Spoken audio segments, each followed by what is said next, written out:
ইসলামের ব্যাপারে ভয় ঢুকিয়ে দিয়েছে। আসলে বাস্তবিক ইসলাম ভয়ের জিনিস? ইসলামে এমন এক আদর্শ, যেই আদর্শের মাধ্যমে বিজাতিরা পর্যন্ত মায়ের কোলে সন্তান যেরকম নিরাপদ, ইসলামের আদর্শের মধ্যে বিজাতিরা সেইভাবে মায়ের কোলের মতো নিরাপদ। এখানে ইসলাম কি নিরাপদ, কি শিক্ষা দেয়? যে আমির থাকবে, যে রাজা থাকবে, আর যে সাধারণ আমার জনগণ থাকবে, তাদের সাথে আচরণটা কি হবে? ওমর রাদিয়াল্লাহু তাআলা আনহু জেরুজালেম রওনা করছিলেন, অর্ধেক দুনিয়ার রাজত্ব করেছিলেন। তিনি উটের পিঠে গোলাম উটের রশি টানছে। আমির বলতেছেন, গোলাম সেও তো মানুষ, আর আমিও তো মানুষ। তা সে রৌদ্রের ভিতরে পড়বে, চামড়া কালো হবে, আর আমি আরামে থাকবে, এটা হয় না। তখন তিনি বলছেন, গোলাম তুমি উটের পিঠে উঠবে, আমি উটের রশি টানবো।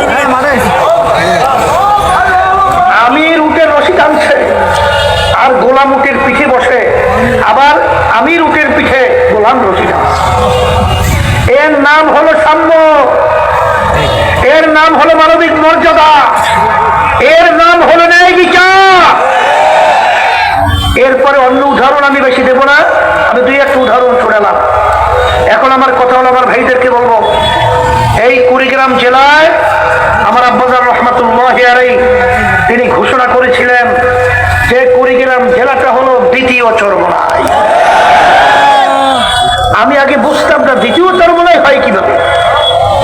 অর্থাৎ এই কুড়িগ্রামের মাটির মানুষ, নাগেশ্বরীর মাটির মানুষ, ভুরুঙ্গাবাড়ির মাটির মানুষ, কচাকাটা এলাকার মানুষ, এরা ইসলাম প্রিয়, ধর্ম প্রিয়, ইসলামকে ভালোবাসে।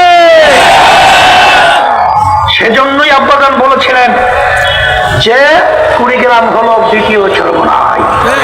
এখন আমার কথা হলো, কথা বেশি লম্বা না করে, আমি আসার পরে আমার মন বলছে আল্লাহর রহমতে আমাদের রনি ভাই হাত পাকা প্রতীকে বিজয় হবে ইনশাআল্লাহ। এখন বিজয় করার জন্য নির্বাচনের কিন্তু সময় বেশি নাই, মাত্র কয়েকদিন। আমরা সবাই আজকে ওয়াদা করব, অন্যান্য সবাই যেভাবে আমরা রুটিন অনুযায়ী চলছি, এখন রুটিন থাকবে না। এখন রাত্র নাই, দিন নাই, আমার ভাইদের কাছে যাব, আমার মা বোনদের কাছে দাওয়াত পৌঁছাবো যে দুনিয়াতে শান্তি, আখিরাতে মুক্তির জন্য ইসলামী নীতি আদর্শকে যদি বিজয় করতে পারি, তা দুনিয়াতেও শান্তি পাওয়া যাবে, আখিরাতেও মুক্তি পাওয়া যাবে।